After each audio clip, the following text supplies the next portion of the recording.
She's the Queen's only daughter. To many, the princess who symbolises the best of the royal family.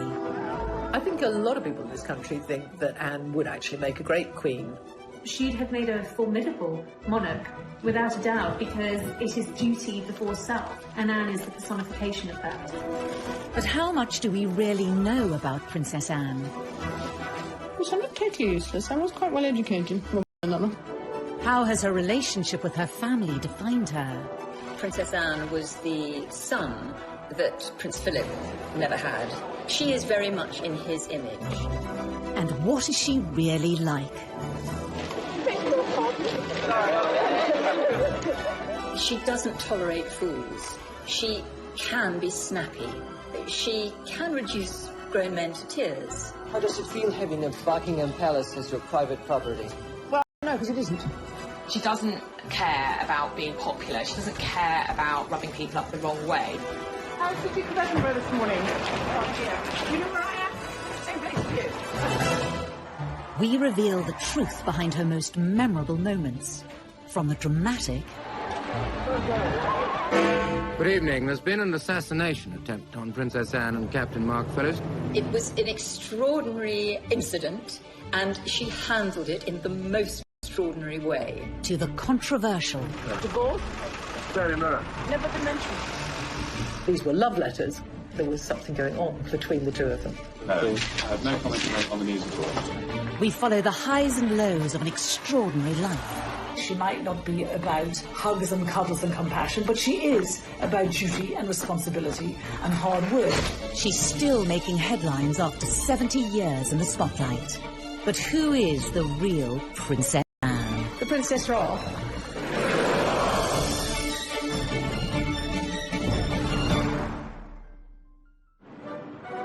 Born in 1950, Princess Anne is the only daughter of Queen Elizabeth II and the Duke of Edinburgh, and sister to Charles, Andrew and Edward. Anne was born 70 years ago, the second child of Elizabeth. And of course, when she was born, her grandfather, George VI, was still on the throne.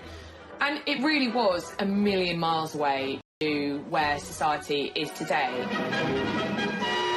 Arriving at Ballater Station with her family, the Queen was received by the Marquis of Aberdeen. Anne had a very 19th century childhood, a very traditional royal childhood. When she was born, of course, the Queen was not yet Queen. She was still Princess Elizabeth. So Anne was not born at Buckingham Palace, as many people think, but actually at Clarence House, where the then Princess Elizabeth and Prince Philip... And heir to the throne, it was Anne who was assertive from a young age. Anne's always been a tomboy. She's always been the one who goes out and climbs trees and is very courageous and very confident. Very willing to explore the world and find her own way in the world. In a way, perhaps that Charles has been a little more timid, a shyer, more sensitive character. Anne is absolutely a chip off the old block. As a child, even though she was a couple of years younger than the Prince of Wales, she was quite happy to take him on in any kind of physical rough and tumble, and she often came out on top. One person with a better insight into Anne than most is Katie Nicholl. She recently interviewed the princess to mark her 70th birthday. I think growing up with three brothers, it was inevitable that Anne was going to be pretty tough, pretty resilient.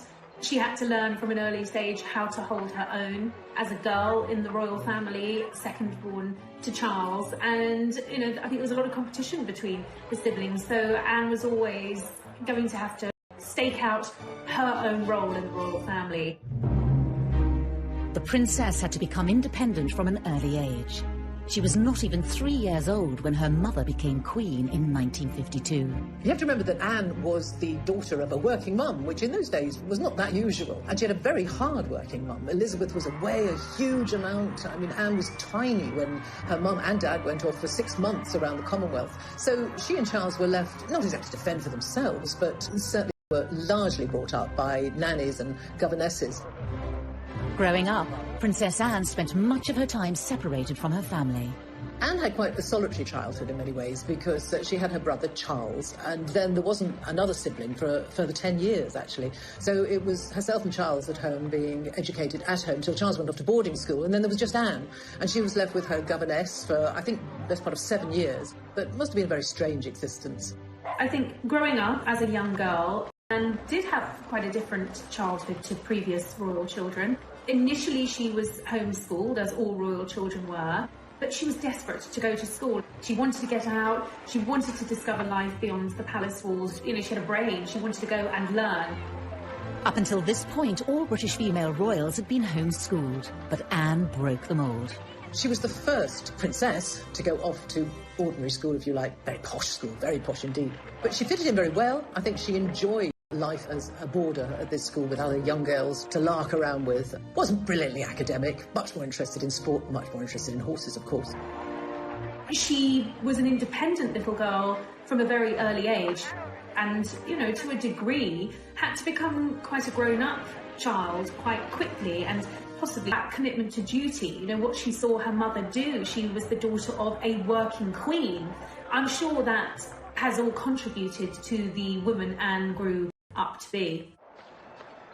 But unlike her mother, the princess was never destined to be queen. In a way, it's quite sad, because you have this amazing kind of role model in her mother, who was a very strong woman, a very powerful woman, you know, back in the 50s and 60s, which was kind of post-war, when women's rights and equality was really, really starting to take off and be incredibly important. And her mother was a great role model, and in some ways it's a shame that Anne wasn't born first. But even if she had have been first, the rules back then, the law of primogeniture back then, meant that any boy, any son born to a monarch would always take precedence over his sister. Because of the rule of primogeniture at the time, Anne's brothers all overtook her in the order of succession. When she was born, she was third in line to the throne after her brother and her mother. Grandfather was then still the king.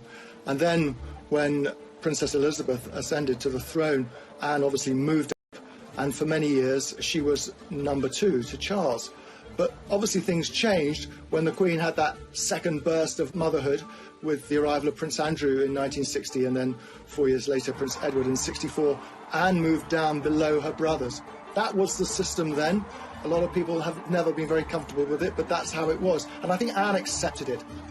Princess Anne discovered that there were advantages to not being the heir. She knew that she was never destined to be queen, and it meant that she was spared a lot of the upbringing that her brothers had to go through. She was allowed a little more freedom. She was able to do what she wanted to do, wear the kind of clothes she wanted to do, see who she wanted to see. It was a degree of freedom, encouraged, I have to say, in part by her parents. Throughout her life, the princess has continued to be pushed further away from the throne. So she's now 14th in line to the throne. She slipped down behind her brothers, Edward and Andrew, their children, and then, of course, the children of Princes William and Harry. So she is currently 14th in line to the throne, and therefore very unlikely to ever become queen herself. I think playing second fiddle to Charles and then being leapfrogged in line to the throne by, of course, Andrew and then Edward, and subsequently pushed further down the line of succession, I think Anne very much wanted to create a role for herself within the royal family and to really break free, particularly of Charles's shadow. She may have fallen down the line of succession, but many believe Anne is number 1 in her father's eyes. Well, it's long been rumoured that, you know, the Queen's favourite son was always Andrew, and that being the only daughter, so very possibly there was some favouritism from Philip to his daughter, and I think she's always looked up to her father. We know that Charles found it difficult being the eldest son, found it difficult being Prince Philip's son, but there wasn't quite the same pressure on Anne. As she grew older, Anne's similarities to her father brought them ever closer. I've always thought that Princess Anne was the son that Prince Philip never had. She is very much in his image, and I think that is what he wanted Charles to be. And Charles was a very sensitive child who grew into a sensitive man who is emotional. Anne is none of those things. Anne is very straightforward, very blunt, calls a spade, but is also very funny. And her father is very funny. And I think they have absolutely the same sense of humour. Does the press really annoy you? Yes, I think yes, I think it does. I think it wouldn't really be doing its job if it wasn't. Both of them can be quite grumpy, both of them can be quite difficult, both of them shoot both of them say what they think. Both of them are kind of keep calm, keep buggering on, and both of them have a really strong work ethic. Anne's early work ethic would stand her in good stead for her royal future. But would her strong character lose her favour? And how did she upset America as a teenager? She looked at the time as though she didn't want to be there, they said. She refused to answer anyone's questions, snappily saying, I don't give interviews. She doesn't tolerate fools. She can be snappy. She can reduce grown men to tears.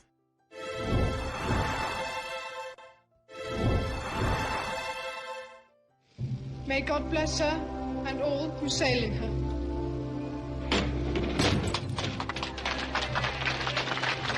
Princess Anne's incredible work ethic was evident from a young age.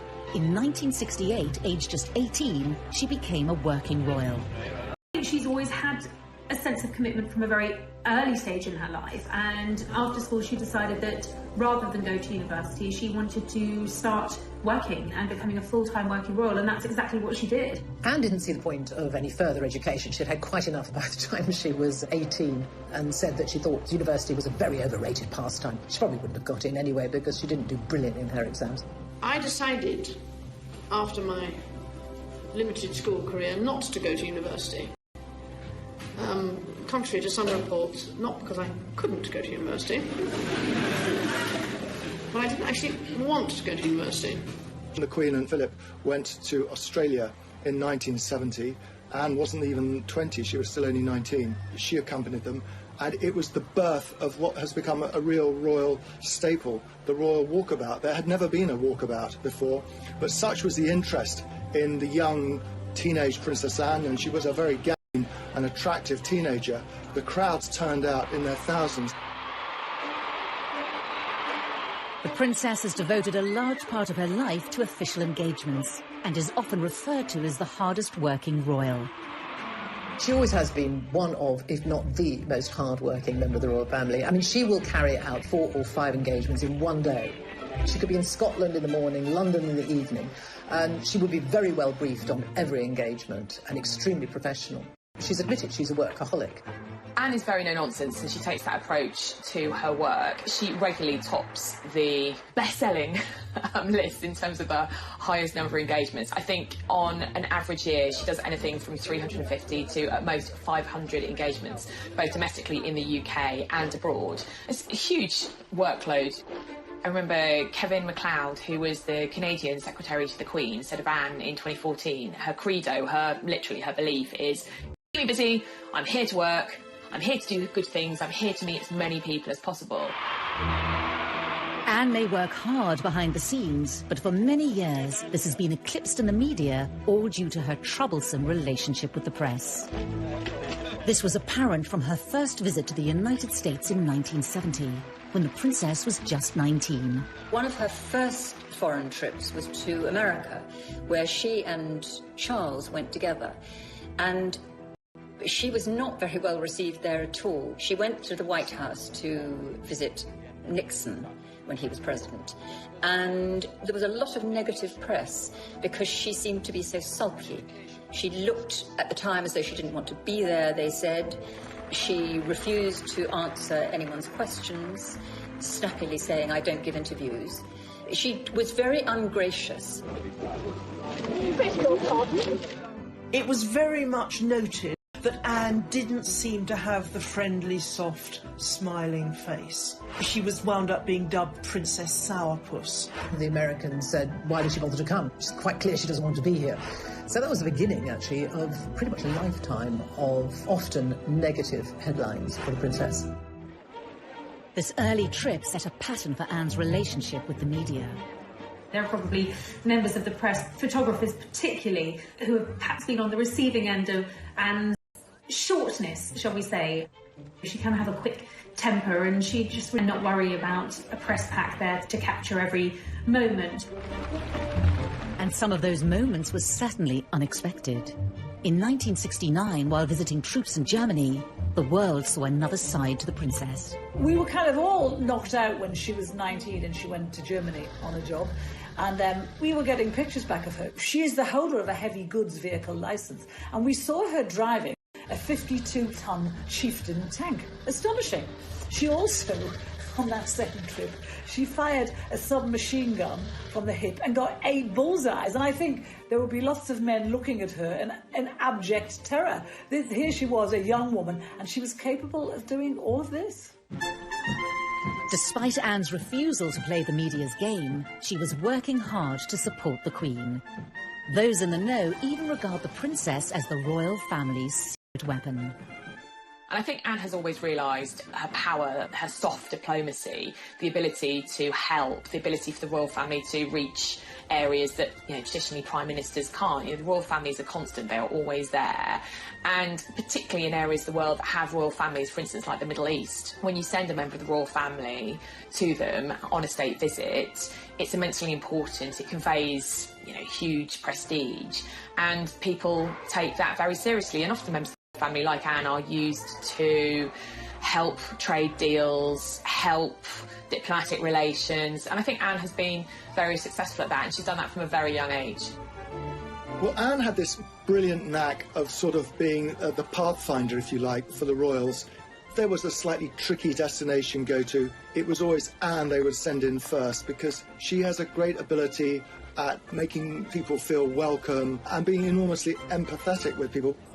In 1990, it was Princess Anne who the Queen trusted to visit the Soviet Union on her behalf. This historic occasion marked the first official visit by a member of the royal family in over 70 years. The last, coming before the Tsar, a distant relative of the Queen, was executed after the 1917 revolution. I suppose her most significant overseas trip was to Soviet Russia, as it then was, in 1990. How does it feel having a Buckingham Palace as private property? Well, I don't know, because it isn't. She made a huge impact. It was a great success. Big crowds came out to see her. People were interested in her. And the feedback was incredibly successful and very positive for Britain. That was a massive deal in terms of the thawing of the relations between the UK and Russia. So that was a really, really important tour that Princess Anne went on to the Soviet Union, and she really paved the way for the Queen's visit. Daughter to step in. And despite Anne's stern reputation, she may even be welcomed in place of the Queen. The Queen can be very, very shy. She's naturally quite shy on engagements, whereas Anne is far more like Philip. So if you've got Anne on an engagement, you're going to get possibly a little bit more of a relaxed engagement. Anne isn't afraid to talk, she will have banter, she will ask questions, she will engage in a way that I don't think we see the Queen do. When you watch engagements with the Queen, they tend to be very formal. The Queen doesn't say very much, she's shown around and she observes. She may ask occasional questions, but with Anne, I found the engagements to be a lot more informal. As well as her royal duties, Princess Anne is involved with countless charities, organisations and military regiments in the UK and overseas. It's not just the public engagements, she is involved in a huge amount of charities, some 300 charities, some of which she's founded herself. She writes her own speeches. She has a very small staff. Charles famously has a lot of staff looking after him. It's a big operation, being the Prince of Wales. When you look at the charities and patronages that Anne represents, you will see her interests reflected in those charities. So whether it's charities supporting the armed forces or veterans, that's a major issue for her. Carers Trust, which actually she established, animal welfare charities, equine charities, they have a meaning to her. It's where she feels she can bring something unique and helpful in her role. She's never seen the point in being just a nominal head of an organisation, which is why she works so phenomenally hard. It would be almost impossible to go and visit every single charity and organisation she's involved with every year, but she does her damnedest to do so. She believes that if you're going to put your name to it, it needs to be more than just a name on a letterhead. You actually have to go along, see what they're doing, encourage them and bring what publicity you can to them. One charity that has always been close to Anne's heart is Save the Children, and she's willing to take great risks in order to help. If you want to improve the lot of children, then you must improve the lot of their mothers. If there is a fundamental baseline for the Save the Children Fund's work, it is working with mothers and getting mothers to be able to take a much greater part in their children's lives and in the lives of the community in which they live.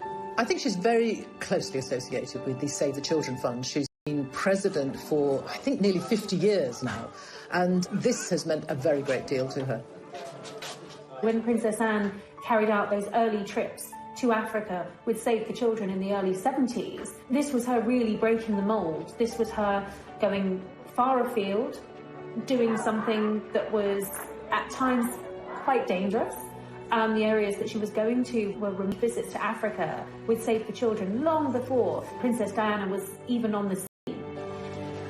But Anne made it clear that she didn't seek praise from the public or the press. She once told a friend who had been asking her about the kind of affection that Diana had from the public, the love, the adoration that Diana had, if she would want that. And she said, no, she would rather have respect than affection from people that she didn't know. But again, Anne's refusal to cooperate with the press meant that much of her hard work went unrecognised. If she was off on some tour raising money for an awareness for Save the Children, and Diana appeared somewhere in a low-cut dress, the newspapers would be full of stories about Diana, and Anne would find herself not getting a look in. I think that must have been very galling for her. In the early days, I used to wonder why she didn't force herself to have a better relationship with the press. She clearly had no time for us at all, and she thought we were a nuisance. Such a shame, because whenever we used to write about her, it wasn't about the worthy work she'd done. It was because she'd lost her temper somewhere, or she'd sworn at someone, or because she was wearing ridiculous clothes. She got a really hard time from Fleet Street in the 80s and the 90s. They thought that she treated the press with disdain, she wouldn't talk to them, she ignored them, she wouldn't smile for them. And in return, they gave her a really hard time because, in their view, she didn't give an inch. For many journalists of that time, Anne wasn't helping her own cause. She wanted to be appreciated for what she'd done. She got across that Diana was more appreciated than her, and yet she did nothing to facilitate that. But this all changed in 1982, when the press followed Anne on one of her trips to Africa with Save the Children. They went in an attempt to get a story about her love life, but after realising she wasn't going to talk, they started to take note of her work and were surprised at what they saw. There was one particular tour where she went to Africa, and the photographers, the press pack, were with her as well for all that time. It was probably weeks, and she was visiting refugee camps in Africa. The press didn't really want to go along with her, but they did in 1982 go to Africa with her. And there they saw a princess who was utterly prepared to get down and dirty, really getting down to work, dressed, in jeans and a shirt and probably a headscarf, in dusty, hot, sweaty Africa, going into slums, the way we're not used to seeing a princess at all. And the changed, and suddenly there were positive headlines, and the good headlines such as she had not had at all before. And I think people began to appreciate that we had a very hard-working princess there who would travel the world and not stand on airs and graces. With a new understanding of her work behind closed doors, it doesn't tolerate fools. She can be snappy. She can snap at Lord Lieutenants, for instance, who are trying to keep her to a timetable. She can reduce grown men to tears. She's very like her father in that respect. And she is a very, very hard worker and wonderful at what she does. Very straight. She is what she is. And she's always said, actually, I've got to be true to myself. I am what I am. And that is a slightly haughty, imperious at times princess, but someone not at all snobbish, and someone with a common touch, albeit a common touch that often involves wearing white gloves. But, you can't take it away from her. She is a hard-working royal. But it's not only Anne's Olympic work ethic that has astounded the public. She's had a whole other career with highs. We had a world-class sportswoman as a working royal, and that's quite unusual. And lows. It's pretty humiliating to be seen covered in mud and water and scrambling after your pony.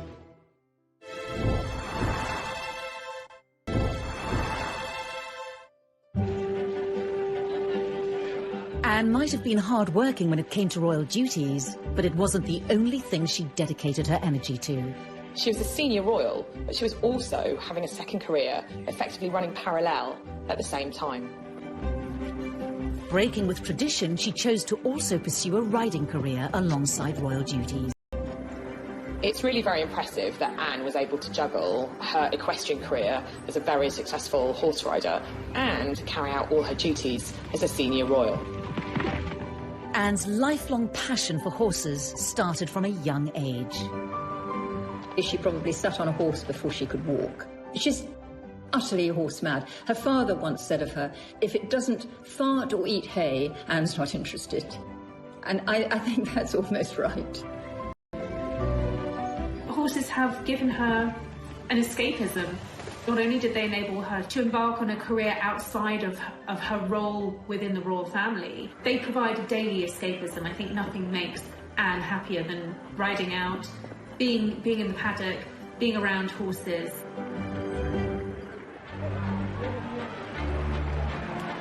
Horse eventing has long been considered a risky sport.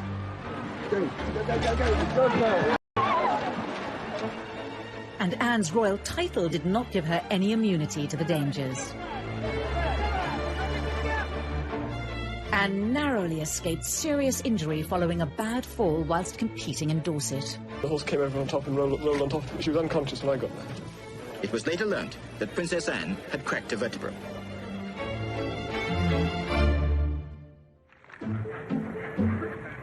Growing success in her equestrian pursuits led to an increased level of press interest in Anne, much to the dismay of the young princess. When they were photographing her when she was riding at events, when she was doing cross-country, and they would be tucked behind a fence, and they would like nothing more than to see her fall off her horse. It was generally thought that this year's cross-country course at Burghley would present no more than a reasonable test for horse and rider. Not so. The 20th jump over a tree trunk into the water at the trout hatchery proved to be too much of an obstacle for most of the 60 competitors, not least for Princess Anne. And that was where she originally, the phrase that she's been tagged with ever since, where she told photographers to naff off.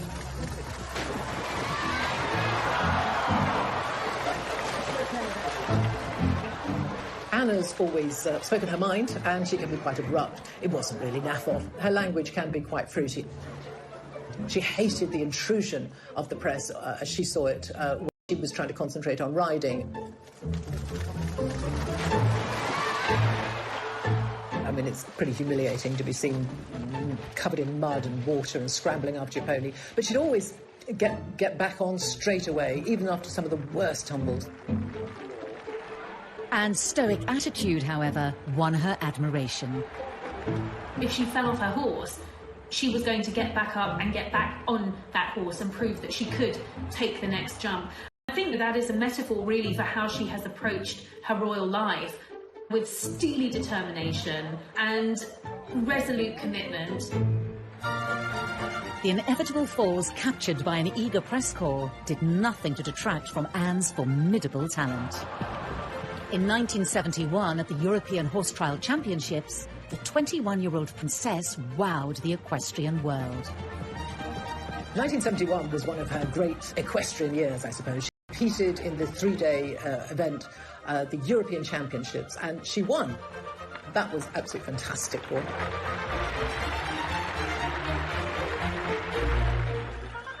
Anne's sporting success allowed the public to see a different side of the princess. She was voted the BBC Sports Personality of the Year, which is always one of the greatest accolades you can have as an athlete, as a sports person. So there, in front of hundreds of top people in their sports, she was fated as the top woman. It was a way of actually connecting the year.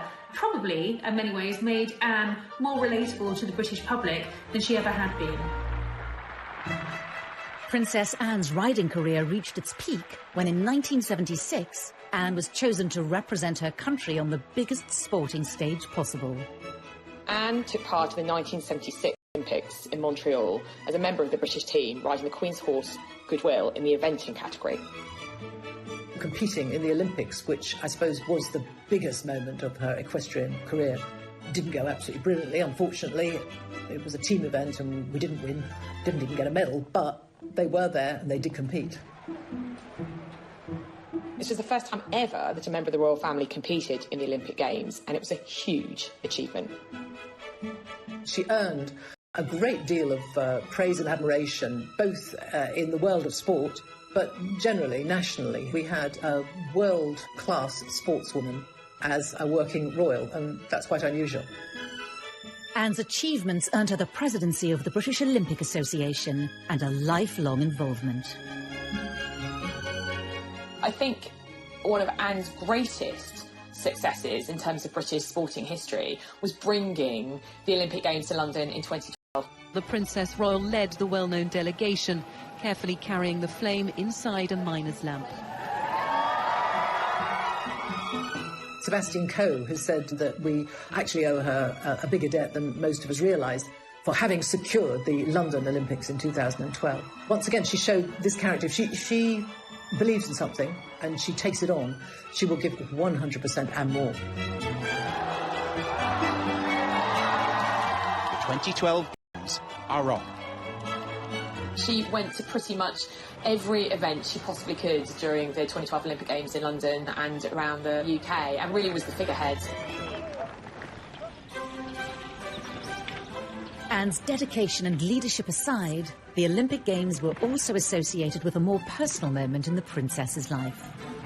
While at the Mexican Olympics in 1968, a young Princess Anne was introduced to a fellow rider and Olympian, Mark Phillips. Anne's pursuit of equestrian excellence didn't just kind of lead her to professional glory, it also led to her personal happiness as well. It was through mutual love of horses that she met her first husband, Captain Mark Phillips, a lieutenant in the 1st Queen's Dragoons Guard. Of course, in her world of horses, Anne met quite a lot of dashing young men. She went out with quite a few of them. She went out actually with Andrew Parker Bowles as well, incidentally, but she was very keen on him. Her eyes finally set on Mark Phillips as an equestrian athlete. Everyone, I suppose, was looking for the princess to find a suitable husband, someone maybe from the foreign royal family, someone of a similar background, a prince who might be knocking around somewhere in the world. But she wasn't having any of that. She was determined to marry whoever she fell in love with, and the man she fell in love with was Mark Phillips. Determined that their courtship remained private, Anne was careful to keep her blossoming relationship from the press. We found out that she used to ferry Mark around in a horse box to secret locations so they could be together without anyone seeing. Well, there was, I think, an inherent distrust of the press on Anne's part. So when she did get engaged to Captain Mark Phillips, she made a point of outfoxing the media. Has it been a great strain keeping it secret and indeed keeping it away from people like ourselves? I think it has, yes, it became rather a strain. Yes. It did annoy the press a great deal because at that time the rumours were knocking around that she was going to engage, she was engaged, she was going to get engaged to Mark Phillips, and the palace denied it. And the day after they denied it, the engagement was announced, which annoyed the press a great deal. The engagement was formally announced on the 29th of May 1973, with the wedding to take place in November. A royal wedding fit for a princess. And a shocking kidnap attempt.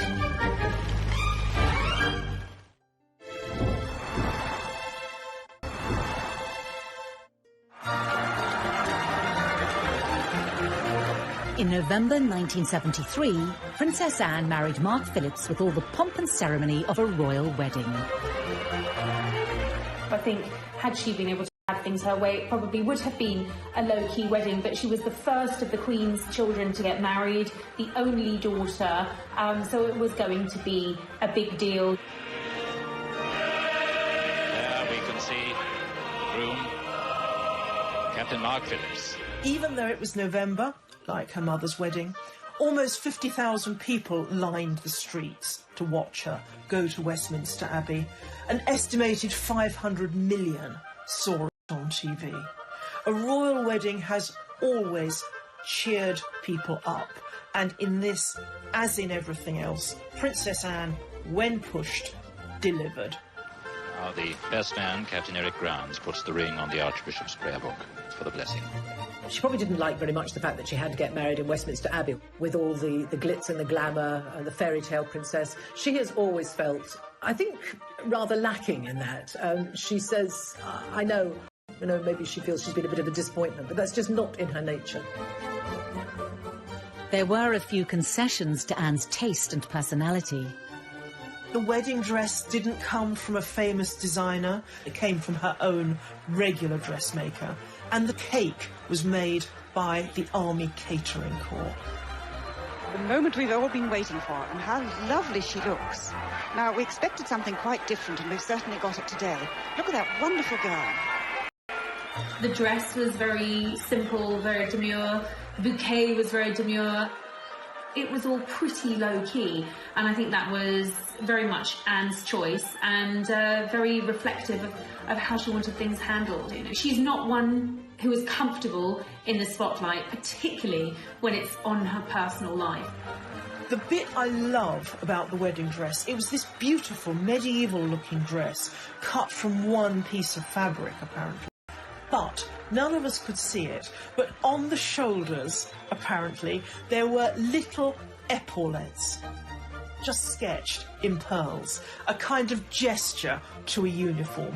Even Princess Anne couldn't go down the aisle on her father's arm in uniform, but she got as close as she could. So, the bride and groom come out. You can hear the welcome from the crowd. Tradition has it that the Queen often bestows new additions to the royal family with a title upon their marriage. It was in the Queen's gift to bestow an earldom on Captain Mark Phillips, who was a commoner. He refused that title, and very much with Anne's blessing. And I think from the outset they were determined to live as normal, private lives as possible.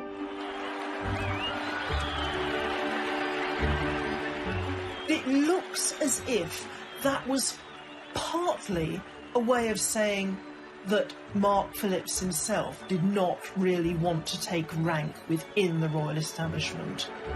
She grew up with possibly what was the burden of having a title. You know, she had by this stage moved down the line of succession. She would have known that any children she and Mark Phillips had would, without a title, perhaps have a better opportunity at having normal lives, the chance to create independent lives of the royal family and to be their own people. The newlyweds were barely able to enjoy the first months of married life before their peace was shattered when Princess Anne and her new husband were the target of a terrifying attack. Perhaps one of the most defining moments in Princess Anne's life was when somebody attempted to kidnap her. They escaped, but 4 people were hit, 1 seriously. Good evening. There's been an assassination attempt on Princess Anne and Captain Mark Phillips. Their car was forced to stop by a Ford Escort on the Mall. The driver of the Escort, Ian Ball, jumped out and began firing a pistol at Princess Anne and her police protection officer. He shot several people, including Anne's police protection officer, who immediately got out of the car to confront him, and he shot her chauffeur. Amateur boxer Ronnie Russell was passing as the incident was unfolding. And I see a police officer coming over from the Queen Mother's house towards the car, and I thought, well, that's it. It's all over now. That's the police. It's done and done with. There'll be no more now. And then as he arrived at the car, I saw the bloke just turn around and shoot him. I mean, you can't do that. We don't stand for that. You ain't getting away with that. So I struck him at the back part of the head. And he just turned and fired at me. That missed me. He went through the windscreen of a taxi coming down the Mall. Ball's intention was to kidnap Princess Anne and ransom her for millions and millions of pounds. The danger Anne faced was grave as the gunman gained access to the princess. The window's all smashed in. There's a gun on the floor. He's got another gun in his hand. He's got Princess Anne by the arm, pointing the gun at her head. And he's saying, come on, Anne, you've got to come. You know you've got to come. When the kidnapper tried to make her get out of the car, he said, not bloody likely. This was no damsel in distress. She refused to get out of the car for Ball and told him that she was absolutely not going to do what he said. She said it later, talking about this, that she was scrupulously polite, but she was not going to do what he said. Well, then they had a tug-of-war going on, and I could see that she was breaking the grip with him. I leant into the car. I said, come this way, Anne, you'll be safe. I got by the forearms, held him out of the car, in front of me. I said, now we're going to walk away and it's going to have to go through me to get you. At that point, he has run round behind me. Mark Phillips has seen that, dragged her back into the car. So when I've turned round, he's there now. He's like as far away from me as you are, and he's standing with a gun pointed at me. And I thought, well, it's your turn or my turn. And then I hit him very, very hard. Thankfully, the incident was brought under control by the arrival of the police on the scene. It was an extraordinary incident, and she handled it in the most extraordinary way.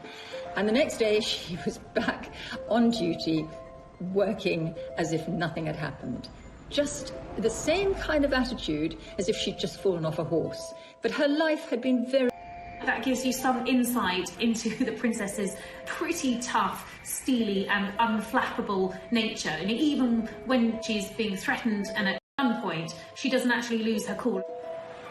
It's another way in which she almost echoes her mother.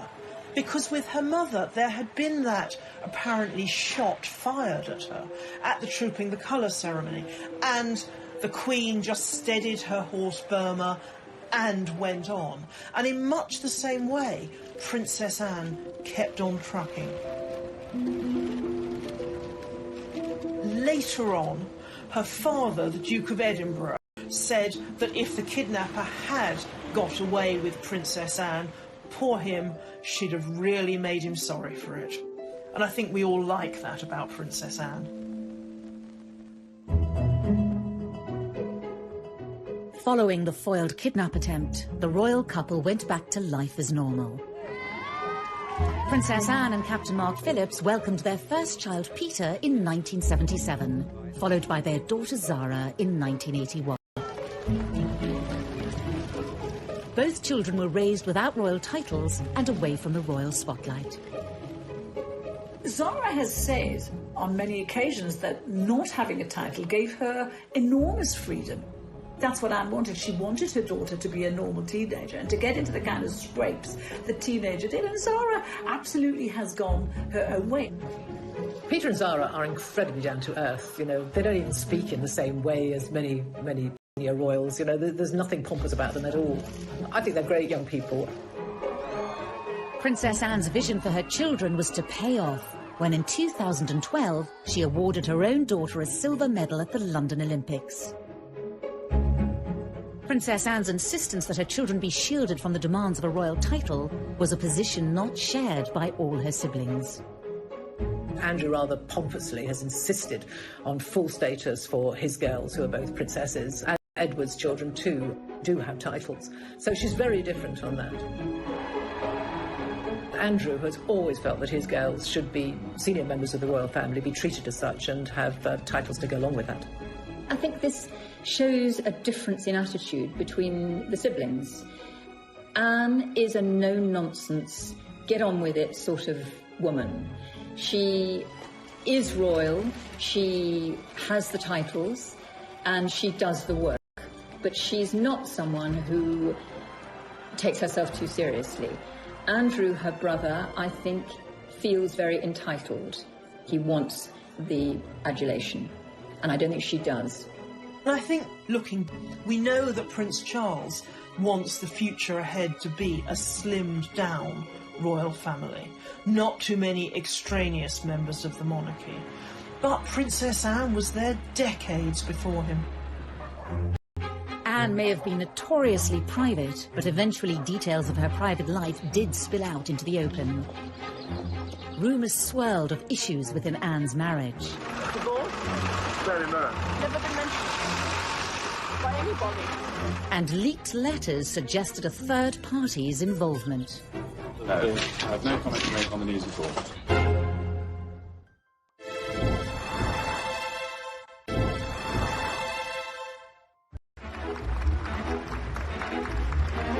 The Queen's only daughter, Princess Anne, has gained a reputation as one of the most tireless members of the royal family. With close links to over 300 charities, organisations and military groups, every year she takes part in hundreds of engagements. On this occasion, I'm marginally better organised than usual. I just left my voice behind. The only royal coming close in this regard is her older brother, Prince Charles. Oh, to be young.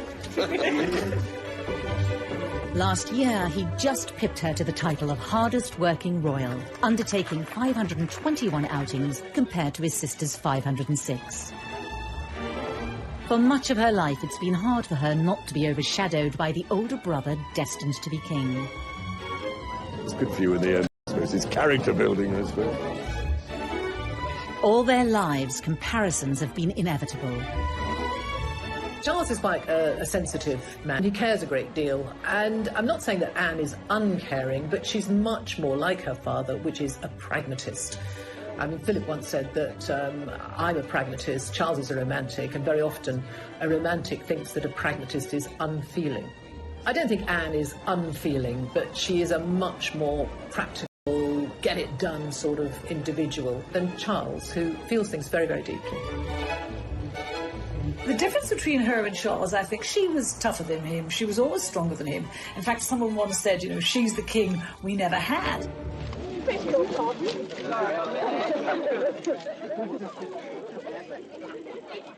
But Anne hasn't only found herself being compared to Charles.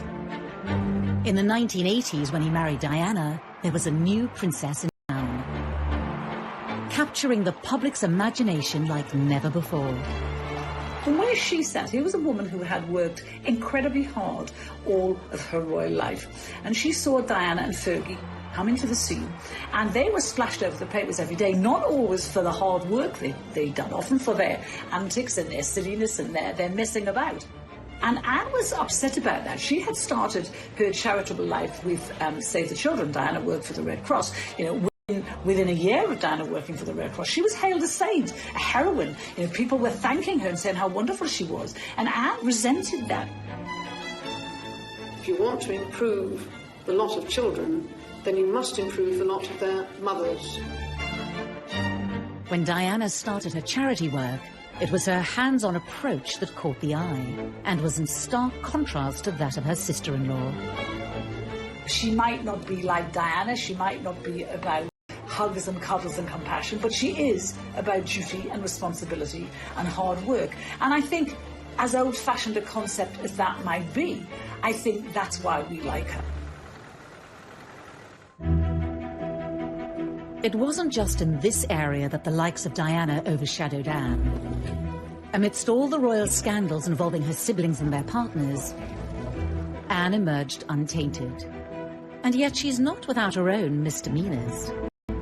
She received her first speeding fine when she was 20, and she's gone on to get several more. She was even banned from driving for a month in 1990. It's also often forgotten that Anne remains the only senior royal to have a criminal record.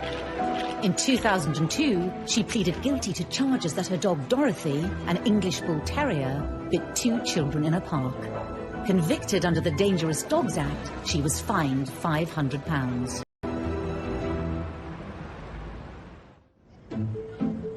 Private letters were stolen from her briefcase in Buckingham Palace. Ultimately, they revealed her own romantic indiscretions, while still married to Mark Phillips. Alone today at her Gloucestershire home, Gatcombe Park, the Princess Royal has said nothing about the letters stolen from Buckingham Palace. No one quite knew what to make of it, but it transpired very quickly. In fact, the palace issued a statement saying that these were letters from Timothy Lawrence, who was the Queen's equerry at the time, to Anne. And it became very obvious very quickly, though we didn't get the content of the letters, that these were love letters, and that there was something going on between the two of them. No, I have no comment to make on the news at all. It transpired, when we all started to dig around, that Anne had been seeing him for quite a long time. She was going to his home in Winchester every weekend. And when we all went there to talk to the neighbours, they quite gaily said, oh, yes, she's been coming for months. And we all said, well, why didn't you say anything? And they didn't, because they liked her.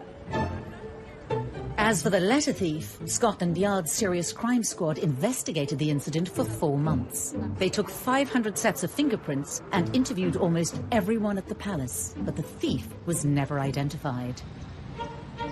The damage was done. The letters had exposed Anne's affair and revealed the true state of her marriage. Speculation was rife that her and Mark Phillips would be divorced, even though she denied it. Have you seen the paper today? Yeah. Well, it relates a story about the Queen has given permission to divorce the Divorce? Daily Mirror. Never been mentioned by anybody. In the end, divorce did come during the Queen's Annus Horribilis in 1992. Her daughter might have been the first of the Queen's children to divorce, but it never affected Anne's reputation as much as the others. Her siblings, their marriages fell apart, and the world followed every last detail rapturously. We were absolutely riveted by the gory details of their marriages falling apart. Anne's, she managed to keep very private. The love letters were published, but she just kept on, and she said nothing, and no one dared to ask her anymore. And she married Tim Lawrence very shortly after she divorced Mark Phillips. 1992 even ended on a happy note. The Princess Royal marrying Timothy Lawrence at one of the most low-key royal weddings there's been. So she married at the little church near Balmoral, and that was probably the kind of wedding that she'd have had the first time round, if she had the chance. Small, private, just, a little bunch of white flowers in her hair. Had both her children there. I think that wedding was really all about Princess Anne. Since then, Princess Anne has maintained her ferocious commitment to royal duty. Her no-nonsense dedication to carrying out her role is a trait she shares with her mother. It's led many to wonder if Anne was the Queen's child most suited to becoming the next monarch.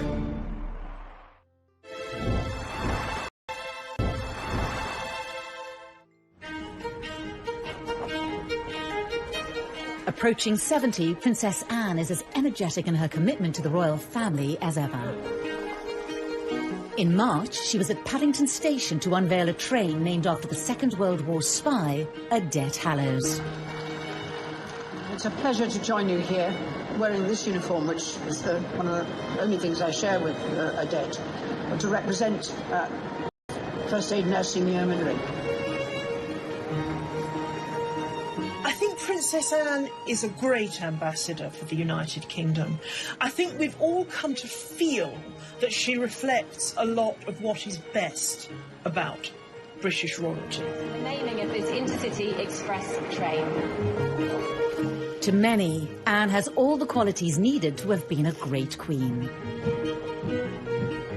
When you think of Princess Anne, I think people do think of someone who's incredibly hardworking, who's very committed, and a woman who, frankly, had she ever become queen, I think most people are quite unanimous that they think she would have been incredibly good at the job. She has all the qualities, the main one being the sense of duty. The one thing that makes the Queen stand out is her enduring sense of duty to the people of this country. And I think Anne absolutely has that. Although to others, her abrupt, straight-talking manner, similar to her father's, would not be ideal. I don't think her temperament is right for the role. Possibly she would have been different if she'd known that she was the heir, and maybe she would have controlled her outbursts. But I doubt that. I think she is very like her father. And her father has been a great consort all these years and added a great deal of colour to the royal family, and we've been able to laugh at some of his jokes, but I think it's a very good thing that it was the Queen who's actually been in charge. I think that keep calm, carry on persona and that hard-working persona would suit her very well as a monarch. But actually, I think the real Achilles heel for Anne is that she doesn't play the game. She doesn't, you can't have someone shooting from the hip and saying what they think. That veneer, even if it is just a veneer of inscrutability, is so important. I think a lot of people in this country think that Anne would actually make a great queen. But personally, I think that we need someone who is a little less steeped in tradition. I mean, Anne herself has said that she doesn't see any point in changing things for the sake of change. If things work, then leave them the way they are. And that makes things rather stuffy, in my view, too stuck in the established way of doing things. So I think we need a moderniser, and I think to a great extent Charles will be, and William certainly will be. For many, though, as the royal family has modernised in certain ways, it's been Anne's traditional values of duty and loyalty that have seen her popularity increase in recent years. As the carefully choreographed media profiles of some of the younger royals have fractured, Anne, for all her faults, is still going strong. She really is kind of the unsung hero, I think, of the royal family. She just gets on with it, opening factories, visiting supermarkets, supporting charities. She doesn't get much media coverage anymore, and that's exactly how she likes it. Throughout it all, Princess Anne has remained fiercely devoted to the monarchy and her parents. A rare chance for them to talk about each other in their understated way came at Anne's 50th birthday party in 2000. Really thanks to their example, their advice and their help that you're all here tonight. They're very proud of her, and that's all Anne's ever needed, approval from them. She doesn't need it from anybody else, and that's why she can be so rude to people. She doesn't care what they think of her. I think the only two people in the world she cares about, who think about, is the Queen and Prince Philip. I have been touched by the warmth of the appreciation that all these many friends and colleagues feel for your energy and dedication.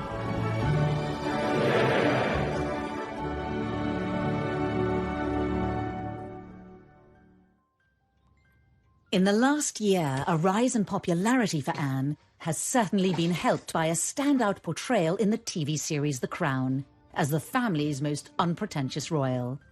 I rather wish you would be like that with me. It would suggest I have significance. Trust me, you wouldn't like it in reality. I would. Bully her right back. Fancy swapping then? Fancy being the heir? Not if it means going to Wales.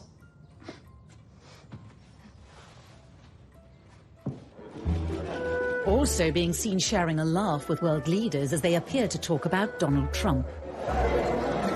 Yet her mother, like all children might do, whatever their age.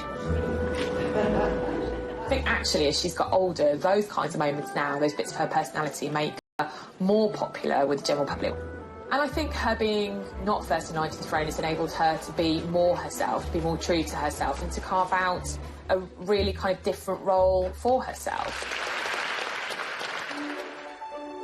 A striking image of the princess in her youth features on the cover of May's edition of Vanity Fair.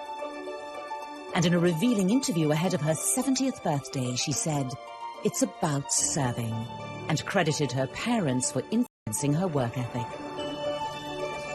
She also warned the younger members of the family against reinventing the wheel when it comes to public service. Her advice after many years of duty is, don't forget the basics. Something she says she intends to do for many more years to come.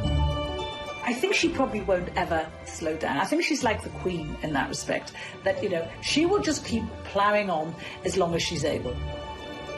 She's a great grandmother. She loves her grandchildren, but she also loves her work. It is really what she's been born to do, I think she feels, so she'll carry on. She gets a lot out of it, as well as putting a great deal into it. So it is my very great pleasure that I present on behalf of Her Majesty the letters patent to the town of Wootton Bassett. She simply sees her role in life as to serve, and in that respect, she really is the replica of both her mother and her father. For the princess whose motto is, you just get on with it, the future will be more of the same, carrying out her duty. To many, she's a national treasure and possibly the best monarch we never had. However, even as she's held up as a paragon of straightforwardness, she's a more complex royal than we think. What you think of Princess Anne almost depends at what moment you clocked her. Did you first think of her as a kind of romantic young princess? Or did you think of her as this really rather grumpy, tetchy figure, very much like her father? Oh, how's the Duke of Edinburgh this morning? Oh, dear. Do you know where I am? Same place as you. Or if you're only really thinking about her now, maybe the wheel has turned full circle, and you are thinking of her as someone who represents the best of the old-style monarchy, But in another, she was quite forward-thinking, not giving her children titles, making a life for herself outside of royalty, way before anybody else. Well, I'm not totally useless. I was quite well educated woman. In an extraordinary way. To the controversial. Divorce? Daily Mirror. Never been mentioned. These were love letters. There was something going on between the two of them. No, I have no comment to make on the news at all. We follow the highs and lows of an extraordinary life. She might not be about hugs and cuddles and compassion, but she is about duty and responsibility and hard work. She's still making headlines after 70 years in the spotlight. But who is the real Princess Anne? The Princess Royal.